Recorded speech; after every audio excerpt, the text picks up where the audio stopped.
بسم اللہ الرحمن الرحیم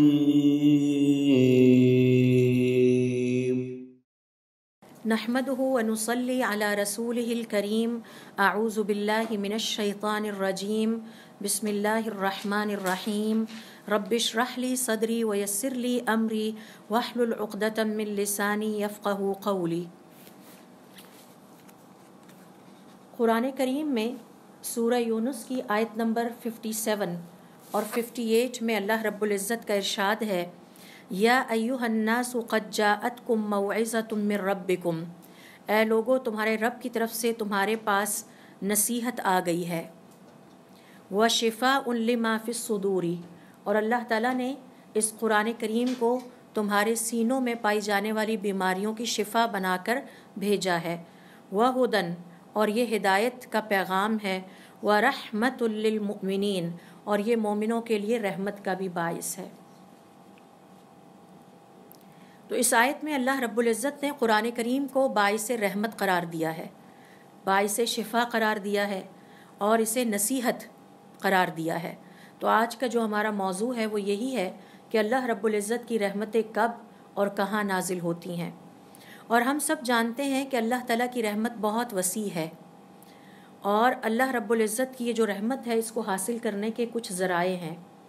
اگر ہمیں ان ذرائع کا پتہ ہوگا، ان اوقات کا پتہ ہوگا، ان جگہوں کا پتہ ہوگا جہاں اللہ رب العزت کی رحمتیں نازل ہوتی ہیں، تو یقیناً تبھی ہم پلان کر سکیں گے اپنی لائف میں، اپنی زندگی میں، کہ ہم نے ان مواقع سے فائدہ اٹھانا ہے، ان اوقات کو حاصل کرنا ہے، اور ان جگہوں پر وقت گزارنا ہے جہاں اللہ رب العزت کی رحمتوں کا نزول ہوتا ہے۔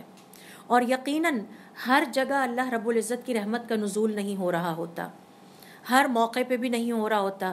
یہ چند جگہیں ہیں جو اللہ تعالیٰ کو بہت محبوب ہیں، چند اوقات اور موقع ہیں جو اللہ تعالیٰ کو بہت محبوب ہیں، اور چند نیک عمل ایسے ہیں کہ جن کے کرنے والے اور ان میں شامل ہونے والے اللہ رب العزت کی رحمت کے مستحق ٹھہرتے ہیں۔ اس حوالے سے اگر ہم حضور اکرم صلی اللہ علیہ وسلم کی احادیث پر نظر ڈالتے ہیں تو صحیح مسلم اور صحیح بخاری کی روایت کے مطابق حضرت ابو ہریرہ رضی اللہ تعالیٰ عنہ کہتے ہیں کہ حضور اکرم صلی اللہ علیہ وسلم کا ارشاد ہے، جب اللہ تعالیٰ تمام مخلوقات سے فارغ ہوا، اس کے فیصلہ کر کے ڈیسیژن لے کر اس کی تقدیر لکھ کے، تو کتب عنده فوق عرشہ، تو اللہ تعالیٰ نے اپنے پاس عرش کے اوپر یہ لکھ لیا، ان رحمتی سبقت غضبی، بے شک میری رحمت میرے غضب پر سبقت لے جائے گی اور لے جانے والی ہے۔ تو یقیناً ہمارے دل میں یہ ترغیب پیدا ہوتی ہے، یہ شوق پیدا ہوتا ہے کہ ہمیں بھی پتہ چلے کہ وہ کون سے نیک عمل ہیں، وہ کون سی خوبصورت جگہیں ہیں، اچھی جگہیں ہیں، اور وہ کون سے اوقات ہیں جن میں خاص طور پر اللہ رب العزت کی رحمت کا نزول ہو رہا ہوتا ہے۔ تو یہ کافی ہیں، لیکن آج کے اس مختصر سیشن میں ہم چند سیکھنے کی کوشش کریں گے۔ سب سے پہلے نمبر پر علماء کرام کا یہ کہنا ہے، اللہ رب العزت کے دین کا علم سیکھنے اور سکھانے والی محفلیں، اور اللہ رب العزت کو یاد کرنے والی، اور اللہ تعالیٰ کا ذکر کرنے والی، اللہ تعالیٰ کا ذکر کرنے والی محفلوں سے مراد یہ ہے وہ محفل جہاں دین کا علم سیکھا جاتا ہے یا سکھایا جاتا ہے، جیسے ہم سب یہاں پر بیٹھے ہیں۔ اسی طرح سے وہ مجلسیں جہاں پر قرآن کریم کا علم سیکھا جاتا ہے، سکھایا جاتا ہے، حدیث کا علم سیکھا جاتا ہے یا سکھایا جاتا ہے، یا تفسیر یا دین کی کوئی بھی بات سیکھی جاتی ہے یا سکھائی جاتی ہے، وہ ایسی مجلسیں جو ہیں ان میں اللہ رب العزت کی رحمت کا نزول ہوتا ہے، رحمت نازل ہوتی ہے۔ صحیح مسلم کی روایت ہے کہ جس میں حضرت ابو ہریرہ رضی اللہ تعالیٰ عنہ اور ابی سعید الخدری سے روایت کرتے ہیں کہ ہم دونوں حضور اکرم صلی اللہ علیہ وسلم کے پاس حاضر ہوئے، ہم نے آپ صلی اللہ علیہ وسلم کو فرماتے ہوئے سنا، جب بھی کوئی قوم کسی بھی جگہ بیٹھ کر مجلس لگا کے اللہ رب العزت کو یاد کرتی ہے یا اس کے دین کو سیکھتی اور سکھاتی ہے، تو اللہ رب العزت کے رحمت کے فرشتے اس مجلس کو گھیر لیتے ہیں۔ کسی بھی جگہ، یعنی آپ اپنے گھر میں بیٹھے ہیں، اپنے بیٹے کو لے کر بیٹھے ہیں، بچوں کو لے کر بیٹھے ہیں، آپ کے پاس صرف ایک بچی ہے، ایک بچہ بیٹھے ہیں، اور آپ مل کر دین کی کوئی بات سیکھ رہے ہیں، کسی آیت پہ کوئی ڈسکشن کر رہے ہیں، اور یہ ہونا چاہیے۔ ماں کو کم از کم ہفتے میں ایک دفعہ اپنے بچوں کو لے کر بیٹھنا چاہیے اور بیسک کانسیپٹس پہ 30 منٹ کی ڈسکشن یا ان کو کوئی اویئرنیس یا کوئی بک شیئرنگ کرنی چاہیے. تو یہ جو مجلس میں بیٹھنا ہے، یا آپ اپنے دوست احباب کے گھر میں کسی مجلس پہ اکٹھے ہیں، یا جیسے اب یہاں مسجد میں بیٹھے ہیں اور مقصد صرف اور صرف یہ ہے کہ ہم نے دین کا علم سیکھنا ہے اور سکھانا ہے، تو ایسے میں آپ صلی اللہ علیہ وسلم نے فرمایا لا یقعد قوم، جب بھی کوئی قوم، کوئی لوگ اکٹھے کسی جگہ بیٹھ کر اللہ رب العزت کو یاد کرتے ہیں اور اس کے دین کو سیکھتے یا سکھاتے ہیں، الا حفتہم الملائکۃ، تو اس وقت اللہ رب العزت کی رحمت کے فرشتے ان کو گھیر لیتے ہیں، وغشیتہم الرحمۃ، اور اللہ کی رحمت ان کو ڈھانپ لیتی ہے. تو فرشتوں نے گھیرا ہوا ہوتا ہے، یعنی وہ فرشتوں کے نرغے میں ہوتے ہیں، اور اوپر سے اللہ رب العزت کی رحمت ان کو ڈھانپ لیتی ہے. تو یہ بہت بڑی خوشخبری ہے. ایسی مجلسوں کا انعقاد تو فریکوینٹلی ہونا چاہیے. اور کس قدر بدقسمتی کی بات ہے کہ ہماری دیگر مجلسیں تو برپا ہوتی ہیں، ہم اکٹھے بیٹھ کے کھانے بھی کھاتے ہیں، گیٹ ٹوگیدرز بھی کرتے ہیں، لیکن ان مجلسوں میں اللہ تعالیٰ کی رحمت نہیں ہوتی. یہ مجلسیں ہماری زندگی میں بہت کم ہیں جن میں اللہ تعالیٰ کی رحمت ہوتی ہے. اور پھر فرمایا وَنَزَلَتْ عَلَيْهِمُ السَّكِينَةُ، تیسرا انعام یہ ہے کہ اللہ تعالیٰ کی طرف سے ان پر اطمینان اور سکون نازل ہوتا ہے. تو پہلا انعام اور اجر یہ ہے ایسی محفل کا، ایسی مجلس کا، کہ اسے اللہ کے فرشتے گھیر لیتے ہیں. دوسرا اجر یہ ہے کہ ان پر اللہ تعالیٰ کی رحمت نازل ہوتی ہے. اور تیسرا اجر کیا ہے کہ ان پر اللہ تعالیٰ کی طرف سے سکون اور اطمینان نازل ہوتا ہے. وَذَكَرَهُمُ اللَّهُ الذین عندہ، چوتھا اجر یہ ہے کہ اللہ تعالیٰ اپنی بہترین محفل میں، اللہ کی محفل سے بہترین کس کی محفل ہو سکتی ہے، فرشتوں کے سامنے فخر سے ان کا ذکر کرتے ہیں، ان کا نام لے کر بتاتے ہیں دیکھو میرا فلاں بندہ اس وقت میری زمین پر، یعنی جس وقت زمین پر ہم اس مجلس میں بیٹھے ہیں اور اللہ کو یاد کر رہے ہیں، اللہ کے دین کو سیکھنے اور سکھانے کی کوشش کر رہے ہیں، عین اسی وقت اللہ رب العزت کی طرف سے چوتھا انعام یہ ہے کہ اللہ تعالیٰ آسمانوں میں اپنے عرش پہ بیٹھے ہوئے اپنی مجلس میں اپنے فرشتوں کے سامنے ہمارا ذکر کر رہے ہیں. تو یہ اللہ رب العزت کی طرف سے وہ انعام ہے اور وہ وقت ہے کہ جس میں اللہ رب العزت کی رحمت کا نزول ہو رہا ہوتا ہے. اور پھر ایک اور حدیث ہے، اور اس حدیث کے الفاظ تھوڑے سے مختلف ہیں، آپ نے اس پہ غور کرنا ہے کہ جب بھی کوئی قوم کسی گھر میں، اللہ کے کسی گھر میں بیٹھ کر اللہ کو یاد کرتی ہے، اس کی کتاب کی تلاوت کرتی ہے اور اس کے دین کو سیکھتی ہے، پہلی حدیث ہے کہ کہیں پہ بھی بیٹھ کے، دوسری حدیث ہے اللہ کے گھر میں بیٹھ کے، یعنی مسجد میں بیٹھ کر. جب بھی کوئی قوم مسجد میں اکٹھے ہوتے ہیں اللہ کے گھر میں بیٹھ کر، اس کے الفاظ میں آپ کے سامنے پڑھ دیتی ہوں، وَمَجْتَمَعَ قَوْمٌ فِي بَيْتٍ مِّن بُيُوتِ اللَّهِ، جب بھی کچھ لوگ اللہ کے گھروں میں سے کسی گھر میں اکٹھے ہوتے ہیں، یعنی کسی بھی مسجد میں اکٹھے ہوتے ہیں، یتلون کتاب اللہ، وہاں بیٹھ کر اللہ کی کتاب کی تلاوت کرتے ہیں اور اللہ کے دین کو سیکھتے اور سکھاتے ہیں، اس وقت ان پر اللہ رب العزت کی طرف سے پہلا انعام ہے کہ اطمینان اور سکون نازل ہوتا ہے. وغشیتہم الرحمۃ، اور ان کو اللہ تعالیٰ کی رحمت ڈھانپ لیتی ہے. وحفتہم الملائکۃ، اور رحمت کے فرشتے ان کو اپنے گھیرے میں لے لیتے ہیں. وذکرہم اللہ فی من عندہ، اور اللہ تعالیٰ آسمانوں میں فرشتوں کی مجلس میں ان لوگوں کا ذکر کرتے ہیں اور فخر سے کرتے ہیں. تو ہم آج سیکھ رہے ہیں کہ اللہ رب العزت کی رحمتیں کب اور کہاں نازل ہوتی ہیں. تو اس میں سب سے پہلا پوائنٹ ہے کہ جہاں ہم نے 2 احادیث میں نے آپ کے ساتھ شیئر کی، جب بھی کوئی قوم پہلی حدیث کے مطابق کسی بھی جگہ بیٹھ کر اللہ کو یاد کرتی ہے، اللہ کے دین کو سیکھتی یا سکھاتی ہے، وہ آپ کا گھر بھی ہو سکتا ہے، وہ آپ کے کسی نیبر کا گھر بھی ہو سکتا ہے، آپ کسی پلے گراؤنڈ میں بیٹھ کے اپنے بچوں کو لے کر بیٹھے ہیں، کسی کھلی جگہ پہ پارک میں لے کے بیٹھے ہیں، تو اس کے لیے اللہ تعالیٰ نے جو ریوارڈ رکھا ہے وہ یہ ہے کہ یہ وہ مجلس ہے کہ جس میں اللہ تعالیٰ کی رحمت نازل ہوتی ہے، اللہ تعالیٰ کے فرشتے گھیر لیتے ہیں اور ان لوگوں پر اللہ تعالیٰ کی طرف سے سکون اور اطمینان نازل ہوتا ہے.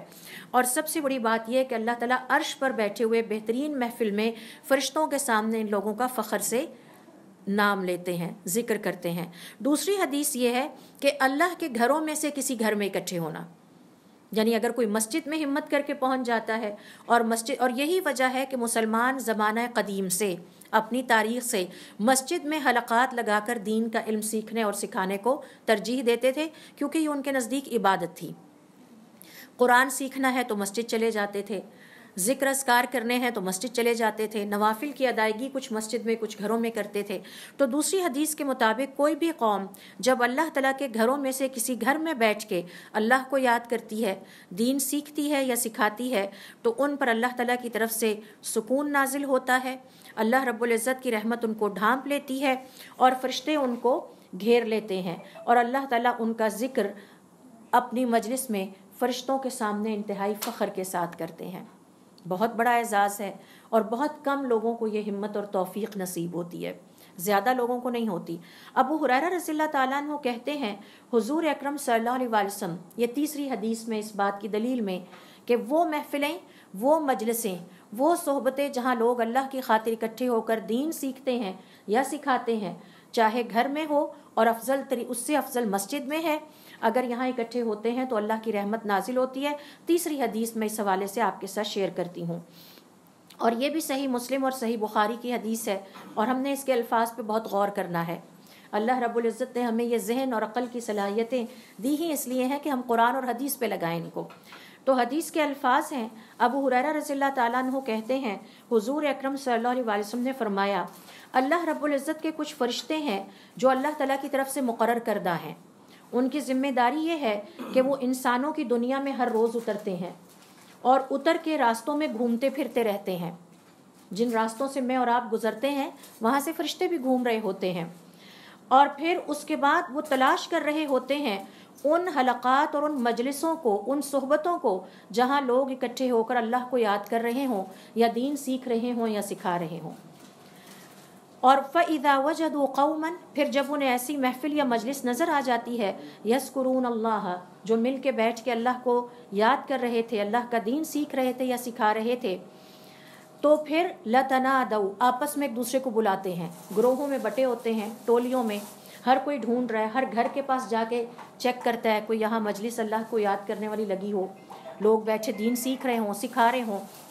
تو جب کسی ایک کو مل جاتی ہے وہ باقیوں کو آواز لگاتے ہیں اور کہتے ہیں ہلموا الی حاجتکم، تمہیں جس چیز کی تلاش ہے وہ محفل یہاں لگی ہوئی ہے، وہ مجلس یہاں لگی ہوئی ہے، 10 بندے بیٹھے اکٹھے، 4 بندے بیٹھے اکٹھے، یا ماں اپنے بچوں کو لے کر بیٹھی ہے، وہ مجلس یہاں لگی ہوئی ہے، آ جاؤ۔ وہ چاہے ماں بیٹھی سکھا رہی ہے، چاہے باپ بیٹھا سکھا رہا ہے، چاہے دادا اپنے بچے اکٹھے کر کے سکھا رہا ہے، چاہے دادی اپنے بچوں کو اکٹھے کر کے نورانی قاعدہ پڑھا رہی ہے، بہرحال وہ مجلس فرشتوں کو اس کی تلاش ہے، یا وہ کسی مسجد میں آپ کی طرح اکٹھے ہو کے بیٹھے ہیں تو فرشتہ ایک دوسرے کو بلاتے ہیں اور کہتے ہیں آ جاؤ، تمہیں جس چیز کی تلاش ہے وہ یہاں پر ہے، اور اس مجلس میں پہنچ جاتے ہیں، اور پھر اس کے بعد اس میں بیٹھے ہوئے افراد کو گھیر لیتے ہیں اور ان کی تعداد آسمانوں کی بلندیوں تک پہنچ جاتی ہے۔ یعنی اپنی محفل کو، اپنی مجلس کو چھوٹا نہ سمجھیں، یہ نہ محسوس کریں کہ شاید یہاں پر ہم اکیلے ہی بیٹھے ہیں یا تھوڑے سے ہی لوگ ہیں۔ اللہ رب العزت کی ایک بہت بڑی مخلوق، ایک بہت ہی طاقتور قسم کی مخلوق آپ کے ساتھ اس محفل میں بیٹھی ہوئی ہے، اور اس نے آپ کو اللہ کے حکم پر گھیر رکھا ہے، اور وہ آپ کے حق میں قیامت والے دن گواہی دیں گے، یہ ابھی آگے جا کے ہم سیکھتے ہیں۔ تو پھر وہ اس مجلس والوں کو اپنے پروں سے گھیر لیتے ہیں، اور ان کی تعداد ان فرشتوں کی اتنی زیادہ ہوتی ہے کہ وہ دنیا کے آسمان تک پہنچ رہے ہوتے ہیں، وہاں تک ان کی تعداد ہوتی ہے۔ قال، پھر کہتے ہیں فَيَسْأَلُهُمْ رَبُّهُمْ، تو جب یہ فرشتے واپس جا کر گواہی دیتے ہیں تو آپ کا رب ان سے سوال کرتا ہے، وَهُوَ أَعْلَمُ مِنْهُمْ، حالانکہ وہ بہت اچھی طرح جانتا ہے، مَا يَقُولُ عِبَادِي، تم جس مجلس سے آ رہے ہو وہاں کے بندے کیا کہہ رہے تھے۔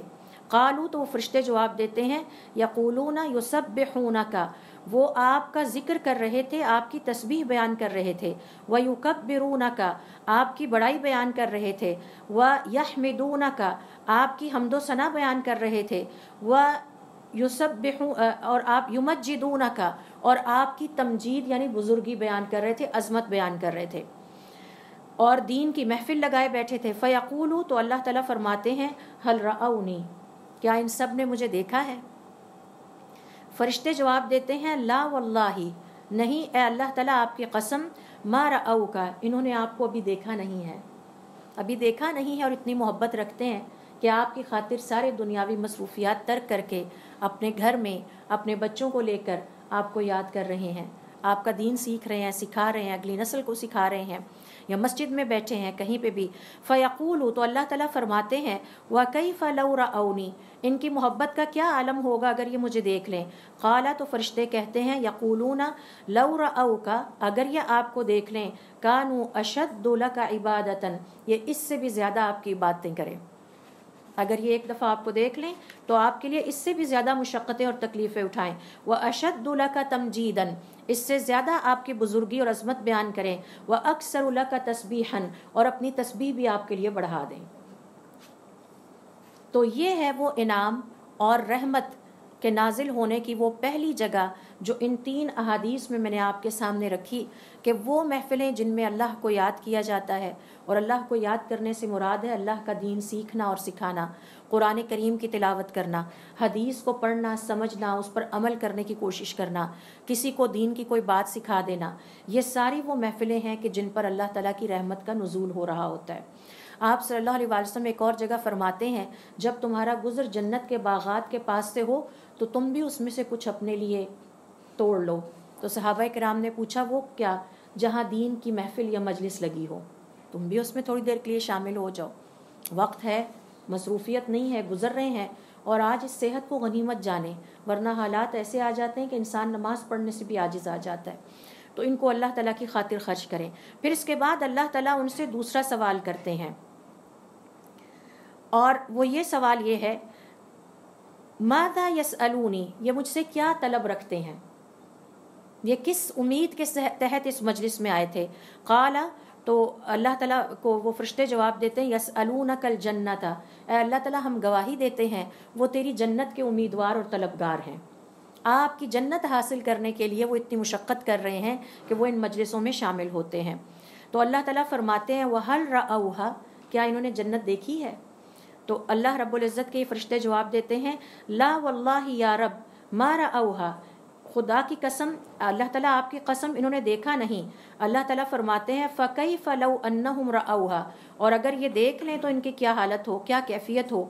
تو پھر فرشتے جواب دیتے ہیں اگر وہ دیکھ لیں تو ان کا شوق اس سے بھی زیادہ بڑھ جائے اور یہ دنیا سے مکمل طور پر فرار حاصل کرنے کی کوشش کرے اور اپنے آپ کو جنت کے لیے وقف کر دیں۔ پھر اللہ رب العزت ان سے اگلا سوال کرتے ہیں، اور وہ سوال یہ ہے کہ یہ کس چیز سے بچنے کی دعا اپنے دل میں رکھتے ہیں، امید رکھتے ہیں؟ تو فرشتے جواب دیتے ہیں کہ یہ آپ کی آگ سے بچاتے ہیں اپنے آپ کو، یہ اس آگ سے بچنے کے لیے اپنے آپ کو جنت یا اپنے آپ کو اس طرح کی مجلسوں میں شامل کرتے ہیں۔ تو اللہ تعالیٰ فرشتوں سے سوال کرتے ہیں کیا انہوں نے میری جہنم کو دیکھا ہے؟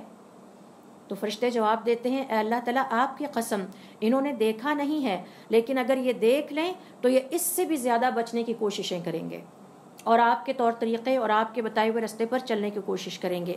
تو اس کے بعد اللہ تعالیٰ فرماتے ہیں اے فرشتوں گواہ رہو فأشہدکم میں تمہیں گواہ ٹھہراتا ہوں انی قد غفرت لہم میں نے اس مجلس میں بیٹھنے والوں کو سب کو معاف کیا۔ اللہ تعالیٰ ہمیں بھی ان لوگوں میں شامل کرے، جو لوگ یہاں بیٹھے ہیں ان سب کو بھی شامل کرے اور دیگر لوگوں کو بھی اس طرح کی مجلسوں میں جہاں کہیں پہ بھی ہوں شامل ہونے کی توفیق عطا فرمائے۔ تو اللہ تعالیٰ کیا فرماتے ہیں اشہدکم اے فرشتوں میں تمہیں گواہ ٹھہراتا ہوں۔ اور اس کی تشریح میں امام نووی رحمۃ اللہ علیہ فرماتے ہیں یہ فرشتے قیامت والے دن گواہی دیں گے اور چن چن کے ان افراد کو اکٹھے کر لیں گے، علیحدہ کر لیں گے کہ جو لوگ دنیا کی زندگی میں دین کی مجلسوں میں بیٹھتے تھے اور دین سیکھتے تھے اور سکھاتے تھے، کیونکہ اللہ تعالیٰ نے فرمایا قد غفرت لہم تم گواہ رہنا، تم نے مجھے یاد کرانا ہے، تم نے دوبارہ اس دن یہ بات گواہی دینی ہے کہ میں نے ان کو بخش دیا۔ قالا تو آپ سے نے فرمائے یقول ملک من الملائکۃ فیہم ایک فرشتہ اپنے رب کی بارگاہ میں ان فرشتوں میں سے عرض کرتا ہے فلان لیس منہم فلان ان میں شامل نہیں ہے، انما جاء لحاجۃ وہ تو اپنے کسی اور کام کے لیے اس محفل میں آ کے بیٹھا تھا، اس کی نیت یہ نہیں تھی کہ وہ وہاں بیٹھ کے اللہ کو یاد کرے گا یا دین سیکھے گا یا سکھائے گا۔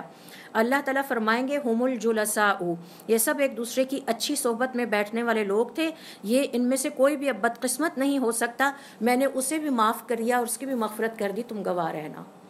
تو اچھے لوگوں کی صحبت میں بیٹھنا، نیک مجلسوں میں اور اچھی مجلسوں میں وقت لگانا یہ بہت بڑی ایک اللہ رب العزت کی طرف سے اعزاز ہے، اور اللہ تعالیٰ نے اس مسلمان کی بھی بڑی قدر کی ہے کہ جو اس مجلس میں شامل ہونے کی نیت سے نہیں آیا تھا، کسی کام سے آیا اور پھر وہیں بیٹھ گیا کہ میں اپنا کام کر کے اب یہاں سے جاؤں گا۔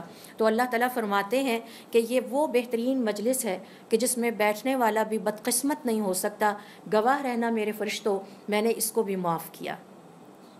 تو گناہوں کی مغفرت کے اسباب میں سے علماء کرام ابن تیمیہ رحمۃ اللہ علیہ یہاں یہ نتیجہ اخذ کرتے ہیں کہ ایک یہ ہے کہ ہم ایسی اچھی صحبتوں میں، مجلسوں میں بیٹھیں، وقت لگائیں، کچھ پتہ نہیں کون سی مجلس کے بدلے میں اللہ تعالیٰ ہماری بھی مغفرت کر دیں۔ تو یہ ہے وہ پہلا پوائنٹ، وہ پہلا وقت اور موقع کہ جب اللہ رب العزت کی رحمت کا نزول ہو رہا ہوتا ہے، اور کس قدر خوش قسمت ہے وہ لوگ جو اس کا ادراک رکھتے ہیں اور پھر باقاعدہ ایسی مجلسوں میں شامل ہوتے ہیں جہاں اللہ کو یاد کیا جا رہا ہو، جہاں دنیا کی نہیں آخرت کی اور دین کی باتیں سیکھی اور سکھائی جا رہی ہوں۔ وقت چونکہ کم ہے تو میں تیزی کے ساتھ قرآن کریم سے وہ مواقع صرف آپ کے سامنے رکھتی چلی جاؤں گی۔ دوسرے نمبر پر دیکھیے، علماء کرام نے جو بیان کیا ہے کہ وہ اوقات یا وہ جگہیں جہاں پر اللہ تعالیٰ کی رحمت کا نزول ہوتا ہے یا وہ نیک عمل، وہ ہے اللہ رب العزت کا تقوی اختیار کرنا اور حضور اکرم صلی اللہ علیہ وسلم کی سنتوں پر عمل کرنا، آپ صلی اللہ علیہ وسلم کی سنت کو زندہ کرنا۔ یہ دو اس کی شرائط بیان کی ہیں، اور اس میں کافی ساری آیتیں ہیں، لیکن میں آپ سے صرف یہاں پر سورہ اعراف کی آیت نمبر 156 ایک ہی شیئر کروں گی، باقی آپ قرآن کریم میں تلاش کریں گے تو آپ کو اور بھی مل جائیں گی۔ قال تعالی، اللہ رب العزت کا ارشاد ہے، وَرَحْمَتِي وَسِعَتْ كُلَّ شَيْءٍ، میری رحمت ہر چیز پر چھائی ہوئی ہے۔ یہ اس کی رحمت ہے کہ ہمارا سانس چل رہا ہے، یہ اس کی رحمت ہے کہ ہم ہر لمحے رزق حاصل کر رہے ہیں، صحت سے فیضیاب ہیں۔ آلریڈی اس کی رحمتیں بہت ہیں، لیکن اب مزید کچھ رحمتیں کمانے کی ضرورت ہے۔ تو اللہ تعالیٰ فرماتے ہیں، فَسَأَكْتُبُهَا، میں اسے لکھ دوں گا، واجب ہو جائے گی، فرض ہو جائے گی کچھ اور لوگوں کے حق میں۔ اور وہ کن لوگوں کے حق میں ہے؟ لِلَّذِينَ، وہ لوگ یتقون، جو تقوی اختیار کرنے والے ہیں، جو اپنی زندگی میں تقوی اختیار کرتے ہیں۔ تقوی کیا ہے؟ جن کاموں کے کرنے کا اللہ تعالیٰ نے ہمیں حکم دیا ہے ہم کریں، اور جن کاموں کے کرنے سے اللہ تعالیٰ نے ہمیں روکا ہے ہم باز آ جائیں۔ بد اخلاقی سے اللہ تعالیٰ نے ہمیں روکا ہے، بد اخلاقی کا خیال بھی آئے اور ہم اپنے آپ کو روک لیں، یہ بھی ذکر ہے۔ ذکر صرف یہ نہیں ہے اللہ کو یاد کرنا کہ ہم زبان سے کچھ کلمات ادا کرتے رہیں۔ فحاشی کا، بے حیائی کا خیال آئے، لیکن فوراً یہ ضمیر ہمارا کہے کہ اللہ رب العزت نے اس کی اجازت نہیں دی، ہمارے قدم وہیں رک جائیں، ہمارا دل اور دماغ وہیں رک جائے، تو یہ اللہ کو یاد کرنے کے مترادف اور یہ تقوی ہے۔ جن کاموں کے اللہ نے کرنے کا حکم دیا ان کو بھاگ بھاگ کے خوشی سے کیا جائے، اور جن سے روکا ہے ان سے اپنے آپ کو باز رکھیں۔ غیبت کبیرہ گناہوں میں سے ایک ہے، اللہ نے روکا ہے، خیال آئے تو زبان کو وہیں روک لیا جائے، تقوی ہے۔ اور اللہ کو یاد کرنا ہے، ذکر اللہ کو یاد کرنے کو کہتے ہیں۔ اللہ کا خیال دل میں آئے اور غیبت سے زبان کو روک لیا، اللہ کا خیال دل میں آئے، ظلم کرنے سے اپنے آپ کو روک لیا، کسی کے ساتھ زیادتی نہیں کرنی، میرے اللہ کو پسند نہیں ہے۔ اسی طرح سے دل میں خیال آئے حرام کمانے کو کہ ہم بھی اچھا کھائیں، اچھا پہنیں، نہیں میرے اللہ کو یہ پسند نہیں ہے، وہیں اپنے آپ کو روک لیا، یہی تقوی ہے اور یہی اللہ کو یاد کرنا ہے۔ پھر خیال آئے کہ ہم نے 5 وقت کی نمازوں کی پابندی کرنی ہے، قرآن کریم کے لیے روزانہ وقت نکالنا ہے، حضور اکرم صلی اللہ علیہ وسلم کی سنت طریقے کے مطابق ہر کام کو کرنے کی کوشش کرنی ہے تاکہ آپ صلی اللہ علیہ وسلم کی سنتیں زندہ ہوں، تو یہ تقوی ہے۔ اور قرآن کریم سے میں نے سورۃ الاعراف کی آیت نمبر 156 آپ کے سامنے رکھی ہے، جس میں اللہ تعالیٰ فرماتے ہیں، فَسَأَكْتُبُهَا، اور میں اسے فرض کر دوں گا، واجب ہو جائے گی ان کے حق میں، لِلَّذِينَ يَأْمُرُونَ بِالْمَعْرُوفِ، اس کے بعد فرمایا کہ وہ لوگ کہ جو تقوی اختیار کرنے والے ہیں، اور وَيُؤْتُونَ الزَّكَاةَ، اور زکوٰۃ دینے والے ہیں، وَالَّذِينَ هُمْ بِآيَاتِنَا يُؤْمِنُونَ، جو ہماری آیتوں پر ایمان لانے والے ہیں۔ تو تقوی اختیار کرنا اور حضور اکرم صلی اللہ علیہ وسلم کی پیروی کرنا، آپ صلی اللہ علیہ وسلم کی سنت طریقوں کو اپنی زندگی میں شامل کرنا۔ پھر اسی طرح سے دیکھیے وہ موقع جن پر اللہ رب العزت کی رحمت نازل ہوتی ہے، قرآن کریم میں 3 بیان کیے گئے ہیں، اور وہ ہے ایمان، ہجرت اور جہاد۔ ایمان کی حالت میں ہے، اللہ رب العزت کی رحمتیں آپ پر نازل ہو رہی ہیں، اور ایمان گھٹتا بھی ہے اور ایمان بڑھتا بھی ہے، اور جو آپ کے ایمان کا والیوم ہوگا وہی اللہ تعالیٰ کی رحمتوں کا والیوم بھی ہوگا، کیونکہ ایمان گھٹ بھی رہا ہے اور ایمان بڑھ بھی رہا ہے۔ سوال یہ پیدا ہوتا ہے کہ اپنا ایمان کیسے بڑھائیں؟ ہر نیکی کا کام ایمان کے حجم میں اضافہ کرتا ہے، والیوم کو بڑھاتا ہے۔ مثلاً اگر آپ کا ایمان پہلے اتنا تھا تو نماز پڑھنے کے بعد اتنا ہو گیا، اور پھر کسی کے ساتھ اچھے سلوک کی وجہ سے اتنا ہو گیا، غیبت سے اپنے آپ کو روکا تو اتنا ہو گیا۔ پورے دن میں صبح سے لے کے شام تک اپنے ایمان کی ذرا فکر کیجئے۔ اور امام احمد ابن حنبل رحمۃ اللہ علیہ فرماتے ہیں بعض صاحب ایمان ایسے ہیں کہ جن کا ایمان احد کے پہاڑ سے بھی زیادہ بڑا ہوتا ہے، ان کے اپنے سائز سے زیادہ بڑا ہوتا ہے۔ اور حضرت ابراہیم علیہ السلام کی مثال ہمارے سامنے ہے، ساری قوم ایک طرف ہے اور آپ اکیلے ایک طرف ہیں۔ یہ ایمان کی مضبوطی تھی۔ یہی جسم ہے، یہی گوشت اور پوست ہے ایک انسان کا، لیکن وہ ساری قوم کا مقابلہ کرنے کے لیے تیار ہے۔ اس کی طاقت کیا ہے؟ اس کی اسٹرینتھ کیا ہے؟ اس کا رب، اس کا ایمان۔ تو جب ہم کوئی اللہ تعالیٰ کی نافرمانی کرتے ہیں تو ہمارا ایمان مائنس ہو کے چھوٹا ہونا شروع ہو جاتا ہے۔ مثال کے طور پر غیبت کر دی، چھوٹا ہو گیا، زبان سے کسی کو برا بھلا کہہ دیا اور چھوٹا ہو گیا، نماز پڑھی تھوڑا سا بڑا ہو گیا۔ تو سارے دن ہر لمحے سوچیں کہ میں اس وقت اپنے ایمان میں اضافہ کر رہی ہوں یا کمی کر رہی ہوں۔ تو جو ہمارے ایمان کا والیوم ہوگا وہی اللہ تعالیٰ کی رحمتوں کا والیوم بھی ہوگا۔ اگر ہماری زندگی میں ہمارے ایمان کا والیوم بہت چھوٹا ہے تو اس کا مطلب ہے کہ پھر ہمیں اپنی فکر کرنے کی ضرورت ہے۔ تو ایمان اور ایمان کی حفاظت کرنا اور اس کو بڑھاتے رہنے کے لیے کوششیں کرنا۔ آپ صلی اللہ علیہ وسلم فرماتے ہیں لا الہ الا اللہ کثرت سے کہا کرو، اس سے ایمان بڑھتا ہے۔ ذکر کرنے سے ایمان بڑھتا ہے، دوسروں کے ساتھ اچھا سلوک کرنے سے ایمان بڑھتا ہے، خلوص کے ساتھ کسی کو مشورہ دینے سے ایمان بڑھتا ہے، دوسرے کی خیرخواہی کرنے سے ایمان بڑھتا ہے۔ اور حسن سلوک افضل ترین عمل ہے، جو کہ سب سے مشکل کام ہے آج کی دنیا میں ہمارے لیے، کیونکہ کسی کے ساتھ بھی اچھا سلوک کرتے ہوئے ہمیں یہ خیال آتا ہے تو اس نے تو میرے ساتھ اچھا نہیں کیا تھا۔ بھائی اس کا ایمان اس کا مسئلہ ہے، آپ کا ایمان اور آپ کا نامہ اعمال آپ کا مسئلہ ہے۔ یہ کوئی عقل مندی تو نہیں ہے کسی کو ہم دیکھیں کہ وہ اپنا نامہ اعمال خراب کر رہا ہے تو ہم بھی خراب کرنا شروع کر دیں۔ تو ایمان گھٹتا اور بڑھتا ہے۔ اس ایمان کی حفاظت کا نسخہ یہ ہے کہ ہر نیک عمل اس کو بڑھاتا ہے اور ہر برا عمل اللہ تعالیٰ کی نافرمانی اس میں کمی کر دیتی ہے۔ تو ہمیں at the end of the day یہ سوچنا چاہیے کہ آج رات سونے سے پہلے میرے ایمان میں کتنا اضافہ ہوا اور کہاں کہاں کمی ہوئی۔ ٹھیک ہے، تو یہاں پر اللہ تعالیٰ نے 3 درجے بیان کیے، ایمان، ہجرت اور جہاد۔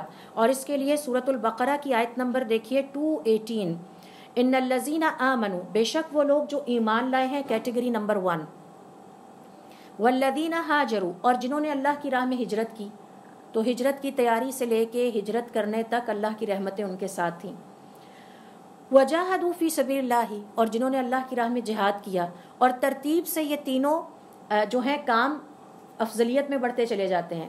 پہلی فضیلت ہے ایمان لانا، دوسری فضیلت ہے ایمان کے ساتھ ہجرت بھی کرنا، اور انتہائی اعلیٰ ترین فضیلت ہے ایمان کے ساتھ جہاد بھی کرنا۔ تو تینوں کیٹیگریز اللہ تعالیٰ نے بیان کر دی ہیں، CBA، کہ اے نمبر پہ کون؟ جو مجاہد ہیں ان کو دونوں فضیلتیں حاصل ہیں، مومن بھی ہیں اور اللہ کی راہ میں جہاد بھی کر رہے ہیں۔ اور ہجرت والوں کو بھی 2 فضیلتیں حاصل ہیں کہ مومن بھی ہیں اور ہجرت کر رہے ہیں۔ اور بہت مشکل کام ہے ہجرت کرنا، اپنا ہوم ٹاؤن چھوڑنا، اپنے دوست احباب کو چھوڑنا، رشتہ داروں کو چھوڑنا، پرانی اٹیچمنٹس کو چھوڑنا، یہ کوئی آسان کام نہیں۔ اور C کیٹیگری ہے صرف ایمان لے آئے ہیں، تو چلیں ایمان کی حفاظت تو کر لیجئے۔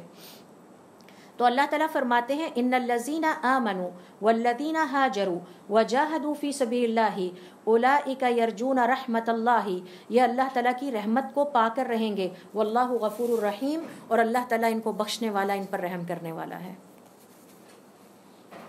تو یہ ہیں وہ نیک عمل۔ تو ہم خواتین کم از کم سارا دن گھر میں چلتے پھرتے کام کرتے ہوئے اپنے ایمان کو بڑھانے کے لیے ایفرٹس تو کر سکتی ہیں نا۔ گھر میں آئے مہمان کی اچھی مہمان نوازی کی، ایمان میں اضافہ ہو گیا۔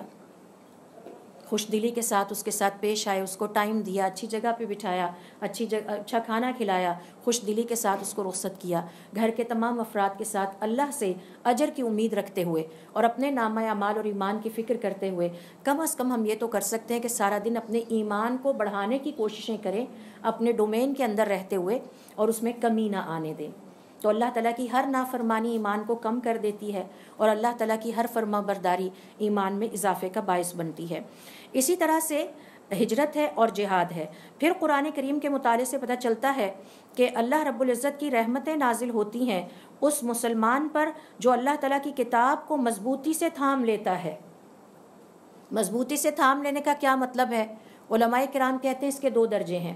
پہلا درجہ یہ ہے کہ اس کا زیادہ وقت قرآن کریم کے ساتھ گزرتا ہے، کبھی وہ اس کی تلاوت صحیح کر رہا ہوتا ہے، اپنی تلاوت کی درستگی کے لیے ٹائم لگاتا ہے، کبھی اس کی تفسیر پڑھ کے اس کو سمجھنے کی کوشش کرتا ہے، یعنی اس نے اپنے اوقات میں سے قرآن کریم کے لیے وقت رکھا ہوا ہے۔ کبھی اس کو سن رہا ہے، کبھی اس کو پڑھ رہا ہے، کبھی اس کو حفظ کر رہا ہے، کبھی اس کی تفسیر کی دہرائی کر رہا ہے، مختلف تفاسیر سے اس کو سمجھنے کی کوشش کر رہا ہے۔ یہ پہلا درجہ ہے کتاب کو تھامنے کا۔ دوسرا درجہ ہے کہ آپ جو کچھ سیکھ رہے ہیں اس پہ عمل بھی کرتے جائیں، یہ دوسرا درجہ ہے۔ الاعتصام بالکتاب والسنہ، کتاب اور سنت کو مضبوطی سے تھام لینا۔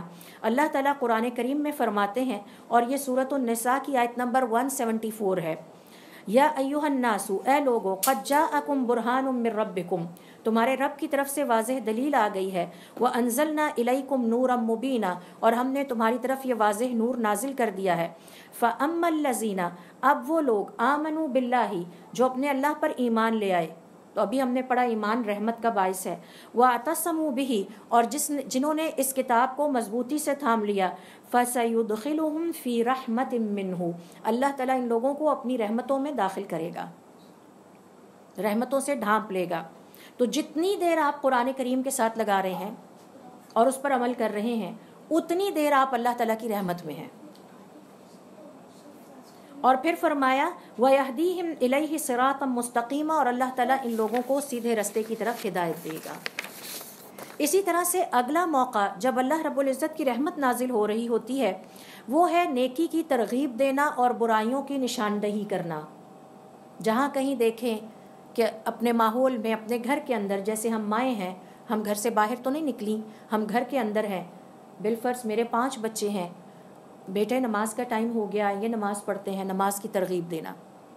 آئیے میں آپ کو مسجد لے کر جاتی ہوں، آج ہم کچھ وقت مسجد میں گزارتے ہیں، آئیے ہم مسجد میں 1 گھنٹے کا اعتکاف کر کے آتے ہیں، آئیے ہم سارے مل کے تراویح پڑھ کے آتے ہیں، آئیے ہم ہر ہفتے 1 حدیث پڑھتے جائیں گے صحیح بخاری کی اور اس کو سمجھتے جائیں گے۔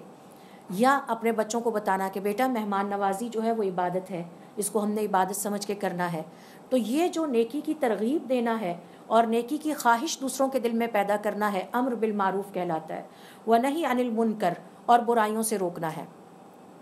بیٹے اللہ تعالیٰ کو بے نماز ہونا پسند نہیں ہے، ہم نے نماز کی پابندی کرنی ہے۔ اور اللہ تعالیٰ نے ہمارے سامنے حضرت لقمان علیہ السلام کی مثال بیان کی ہے، جو اپنے بیٹے کو بڑی پیاری باتیں بیٹھے سکھا رہے تھے، اللہ کو پسند تھیں۔ تو وہ مجلس جس میں اللہ کو یاد کیا جائے۔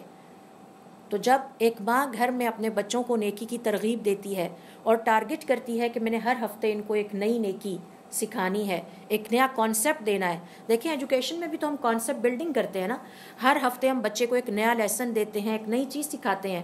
تو اسی طرح سے امر بالمعروف اور نہی عن المنکر کا ہم ماؤں کے حوالے سے یہ تقاضا ہے کہ ہم یہ ٹارگٹ کریں اور لسٹ ہمارے گھر میں لگی ہو کہ ہم نے بچوں کو کیا چیزیں سکھا دی ہیں اور کیا اب سکھانی ہے۔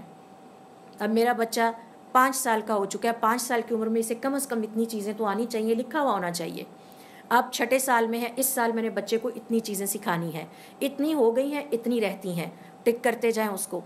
تو یہ ہے اللہ کی خاطر نیکی کی ترغیب دینا۔ ڈسکشنز میں شیئر کریں۔ صحابہ کرام رضوان اللہ علیہم اجمعین جب اکٹھے ہوتے تو آپس میں ایک دوسرے سے پوچھتے تھے، آج آپ میں سے کس کی ملاقات حضور اکرم صلی اللہ علیہ وسلم سے ہوئی ہے اور کیا سیکھا ہے؟ کوئی نئی بات سیکھی ہو آپ سے؟ یہ جو احادیث آتی تھی پہنچتی تھی، اسی طرح پہنچتی تھی۔ اور جس کے پاس کوئی نئی بات ہوتی وہ آ کے اپنے دوستوں کو مخاطب کر کے کہتا، آج میں آپ سب کے لیے ایک تحفہ لے کر آیا ہوں، اور وہ یہ ہے کہ میں نے آج حضور اکرم صلی اللہ علیہ وسلم سے یہ نئی بات سیکھی ہے۔ تو یہ تحفہ دینے کی ایک شکل ہے، امر بالمعروف اور نہی عن المنکر۔ جہاں غلط باتیں ہوتے دیکھیں ہم نے اپنے بچوں کو سکھانا ہے، بیٹے آپ نے کسی کی چیز کہے بغیر نہیں لینی، یہ چوری ہوتی ہے، اور چوری جو ہے وہ اللہ تعالیٰ کو پسند نہیں ہے۔ ہم نے ڈس آنیسٹی نہیں کرنی، بیٹا فلاں چیز غلط ہے، تو یہ نہی عن المنکر کے زمرے میں آتا ہے۔ تو ایسی جو یہ نیک عمل کرنے والے لوگوں کے بارے میں سورۃ التوبہ کی آیت نمبر 72 میں اللہ رب العزت فرماتے ہیں، والمؤمنون، اور مومن مرد، والمؤمنات، یہ سورۃ التوبہ کی آیت نمبر 72 ہے،